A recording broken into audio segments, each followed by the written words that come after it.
They just don't make them like they used to. In front of the camera is my latest pickup, the Pam111. This is a Luminor with a Betterini case.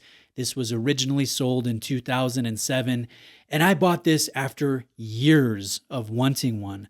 I came close a few different times, but I never really found that right combination of condition, completeness, and price on the used market. But Lucas, a fellow collector and viewer in Florida, he reached out and offered his own 111 to me as he was going to be listing it soon and knew that I have long loved this watch. I've mentioned that a few times on my channel. And fortunately, it was in the right condition. Recently, serviced by Panerai, and that can be important for a watch sold in 2007. It was all complete. It was priced properly. So thank you, Lucas, for helping me acquire this watch I have long admired. And thank you to Artem Straps for sponsoring today's video. Artem Straps is out of Adelaide, Australia. They feature sailcloth straps and premium FKM rubber straps.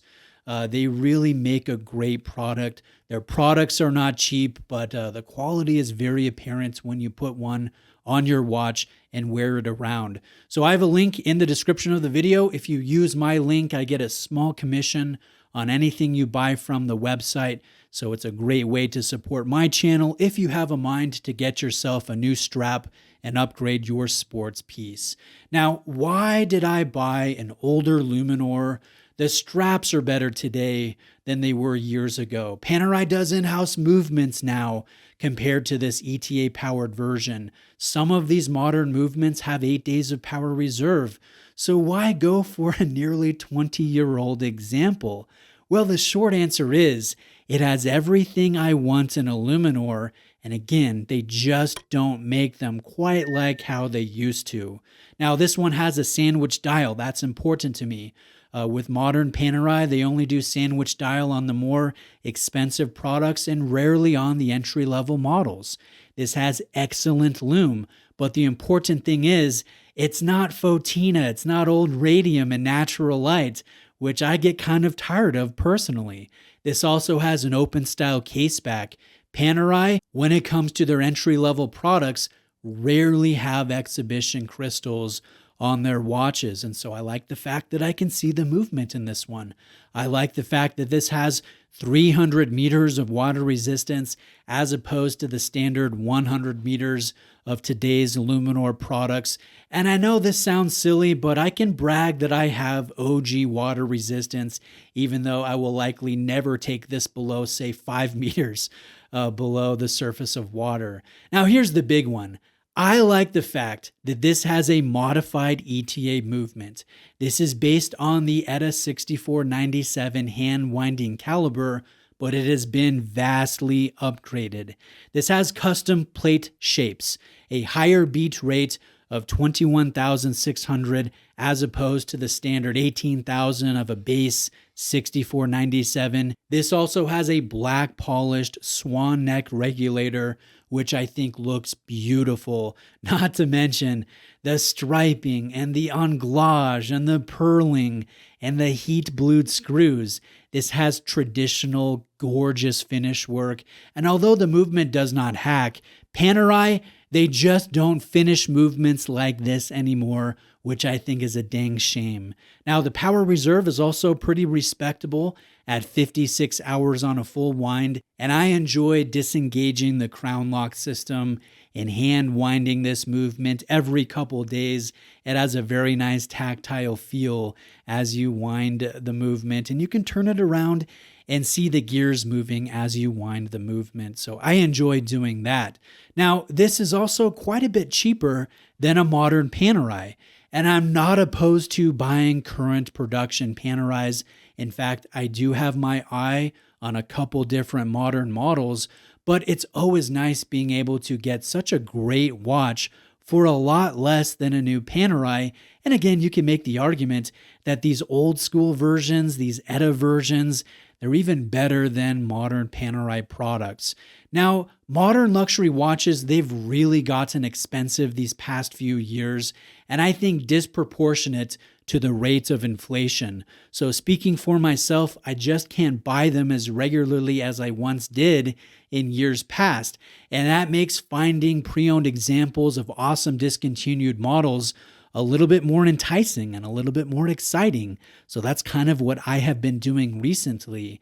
This 111 trades for the mid 3000s on up to the low 4000s, just depending on the condition, depending on the service history, depending on the completeness.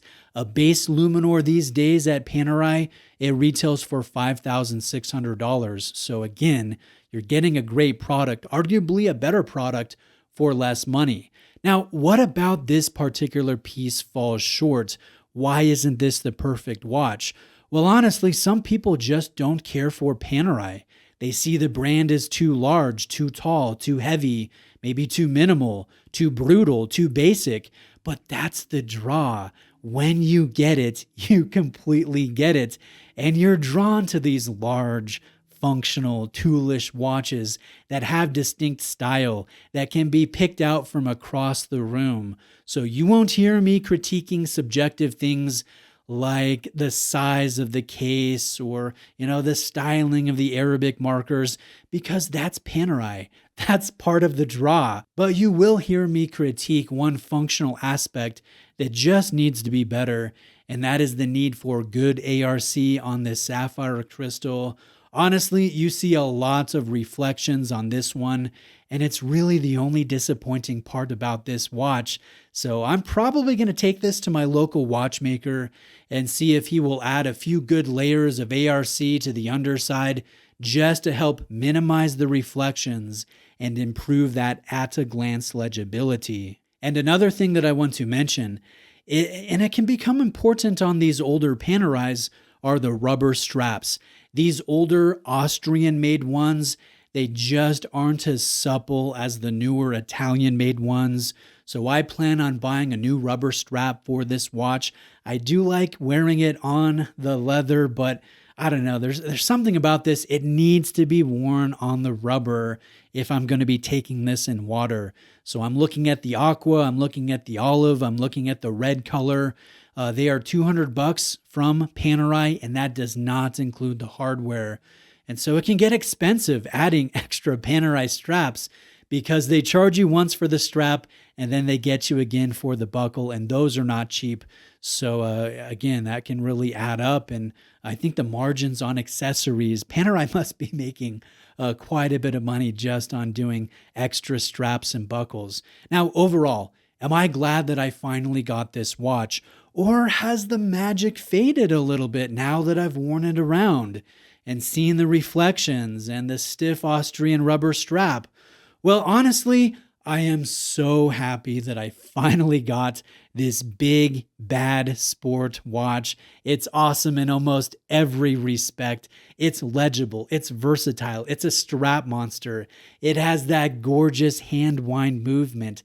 It adds some more diversity and versatility to my watch rotation.